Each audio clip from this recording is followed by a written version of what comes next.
Salam sejahtera. Nama saya Mariam Mokhtar. Adakah anda berani masuk ke dalam kereta jika anda tahu pemandunya tidak mempunyai lesen memandu yang sah? Kalau anda setuju masuk kereta itu, anda akan meletakkan nyawa anda di tangan pemandu itu. Bukan hanya mat basikal atau mat rempit yang bahaya di atas jalan raya. Mereka memang tidak mematuhi undang-undang jalan raya, iaitu Highway Code. Tetapi satu lagi ancaman di jalan raya Malaysia yang berbahaya untuk pengguna jalan raya yang lain ialah orang yang memandu kenderaan tanpa lesen yang sah. Kebodohan mereka di mana mereka hanya mementingkan diri mereka saja boleh membunuh atau mencederakan anda ataupun keluarga anda. Kecederaan nahas jalan raya boleh mengubah kehidupan anda seumur jangka hidup anda. Life-changing injuries. Perubahan seperti anda patah tulang belakang ataupun kaki anda terpaksa dipotong, iaitu amputation, ataupun anda terpaksa mengguna kerusi roda, iaitu wheelchair, sepanjang hayat anda. Satu lagi bahaya ialah pemandu yang memandu tanpa insurans. Dan dalam beberapa kes, kenderaan yang mereka memandu tu tidak ada road tax atau tidak selamat dipandu. The vehicle is not roadworthy. Jadi, jika anda terlibat dalam kemalangan dengan pemandu yang tidak berlesen, siapa yang akan membayar pampasan? Memang betul, orang yang mabuk dan memandu kereta boleh membunuh dan mencederakan pengguna jalan raya. Tetapi jangan lupa mereka yang mengambil dadah dan kemudian memandu kenderaan. Mereka juga boleh membunuh dan mencederakan pengguna jalan raya. Sudah beberapa kemalangan jalan raya di mana dadah dijumpai dalam air kencing si pemandu bas atau pemandu lori, pemandu kereta biasa dan juga pemandu motosikal. Pengguna dadah dan bukan saja si pemabuk yang juga bertanggungjawab melakukan kemalangan jalan raya. Tetapi jangan lupa keletihan pun boleh juga membunuh.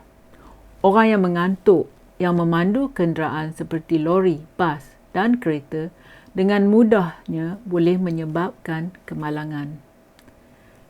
Jadi kita bincang tentang pemandu yang tidak mempunyai lesen memandu yang sah. Terdapat terlalu banyak laporan mengenai kanak-kanak dan dewasa muda yang tidak bertanggungjawab.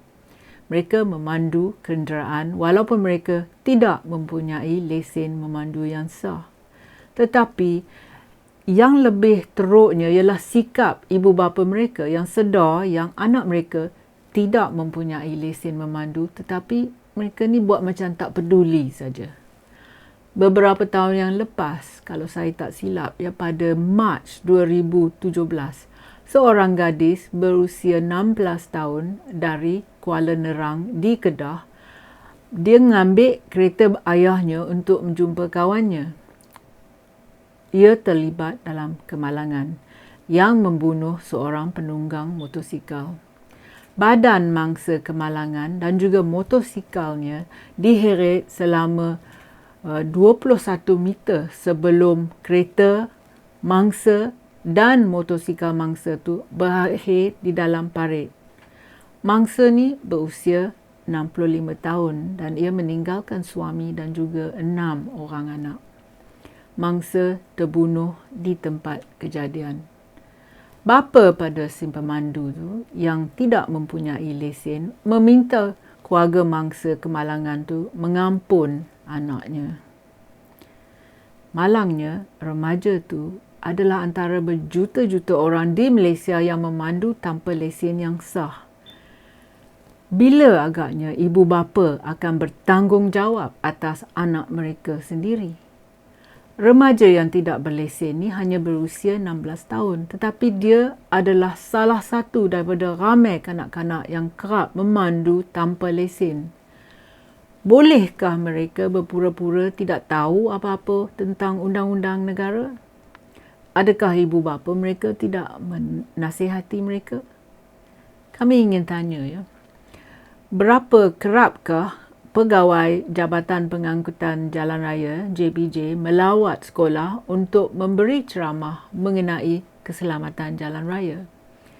Kempen ini mesti dituju pada murid sekolah supaya mereka bertindak dengan lebih tanggungjawab di atas jalan raya. Ada tak Jabatan Statistik menyediakan maklumat di mana rakyat boleh tahu berapa ramai pelajar yang telah memecahkan undang-undang lalu lintas? Kami sedar yang kebanyakannya pelajar adalah penunggang motosikal. Adakah mereka menghormati undang-undang lalu lintas? Ada tak maklumat statistik di mana kita dapat tahu berapa penunggang motosikal remaja yang bertanggungjawab untuk kesalahan jalan raya? Adakah kesalahan mereka tu kerana pelajar tidak mempunyai lesen yang sah? Kami sedar yang ramai pelajar gagal memakai topi keledar ketika menunggang motosikal mereka. Kesalahan serius yang lain dilakukan oleh penunggang motosikal di bawah umur ialah di mana pelajar tidak mempunyai insurans dan pelajar yang kenderaannya telah diubah suai. Adakah ibu bapa murid-murid sedar yang anak mereka mungkin melanggar undang-undang jalan raya? Apa patut masyarakat buat dalam kes ni di mana ibu bapa sedar anak mereka telah melanggar peraturan lalu lintas, tetapi ibu bapa tidak kuasa ataupun tidak berani nak tegur anak mereka? Isu ni juga di mana ibu bapa tidak sedar atau tidak tahu atau tidak peduli tentang anak mereka, dan inilah yang melibatkan kes 8 remaja basikal meninggal dunia di jalan raya di Johor Bahru pada tahun 2017. Matlamatnya adalah untuk menasihati ibu bapa untuk mengajar anak-anak mereka tentang peraturan lalu lintas. Jadi, apa patut masyarakat buat jika ibu bapa sendiri buat tak peduli? Antara penduduk Malaysia yang lebih kurang 32 juta orang, berapa pemandu kereta yang tidak memiliki lesen yang sah? Antara penunggang motosikal yang tidak mempunyai lesen yang sah, berapa ramai yang memandu motosikal tetapi mereka ni di bawah umur? Mereka berpotensi menimbulkan risiko yang paling serius kepada diri mereka sendiri dan juga pada orang lain.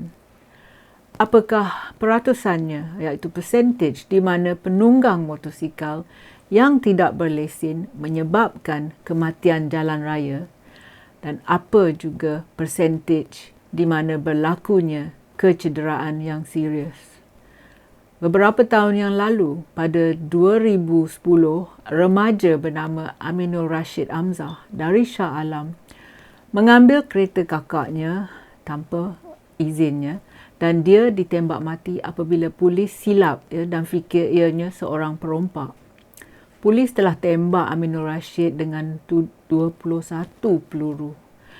Tindakan ini terlalu ganas. Jadi apa SOP yang sebenarnya? Aminul Rashid hanya 14 tahun. Dia mungkin panik bila nampak polis, tetapi saya ingat polis terlalu trigger happy. Di Malaysia, undang-undang dilanggar memang sepanjang masa. Dalam populasi 32 juta ni, dakwaan ialah seramai 7 juta pemandu tidak berlesen. Adakah statistik ini betul atau salah?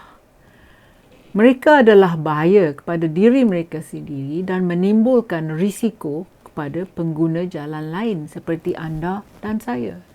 Bilakah ibu bapa mereka akan mengajar anak-anak mereka ni peraturan lalu lintas? Jika seorang remaja mahu memandu kenderaan keluarga di jalan awam, maka ibu bapa terpaksa keluar duit untuk anak mereka yang cukup umur belajar memandu dan lulus ujian memandu. Mendapatkan lesen sahaja tidak mencukupi. Kenderaan juga mesti dibayar road tax dan mempunyai insurans. Sudah terlalu banyak peristiwa nahas jalan raya yang telah menunjukkan ibu bapa seolah-olah tidak dapat mengawal anak-anak mereka ataupun mereka tidak mengetahui apa yang anak-anak mereka buat setelah bangun tidur. Sekiranya kita mahu jalan raya menjadi lebih selamat, maka ibu bapa perlu melakukan tanggungjawab mereka di rumah. Banyak nyawa boleh diselamatkan jika ibu bapa lebih disiplin dengan anak mereka. Jadi, mari kita tanya adun ataupun ahli parlimen kami untuk menyediakan maklumat dari Jabatan Statistik untuk mencatatkan semua kemalangan yang disebabkan oleh nombor 1, orang yang telah menggunakan dadah. Nombor 2, orang yang minum dan memandu, iaitu orang yang mabuk. Yang ketiga, orang yang tertidur semasa memandu. Yang keempat, aktiviti mat rempit di jalan raya. Yang kelima, aktiviti mat basikal di jalan raya. Yang keenam, orang tua yang mempunyai penglihatan yang tidak bagus tetapi masih memandu. Dan yang ketujuh, orang yang tidak mempunyai lesen memandu yang sah. Dengan maklumat ini, lebih senang kami hendak cari resolusi untuk membuat jalan raya kami lebih selamat. Kerajaan tidak boleh bertindak sendiri. Ia memerlukan bantuan dan kerjasama kami juga. Terima kasih kerana sudi menonton. Jumpa lagi. Kalau anda suka video saya, sila tekan like dan subscribe pada channel YouTube saya. Pertimbangkan menyertai laman Patreon saya. Terima kasih.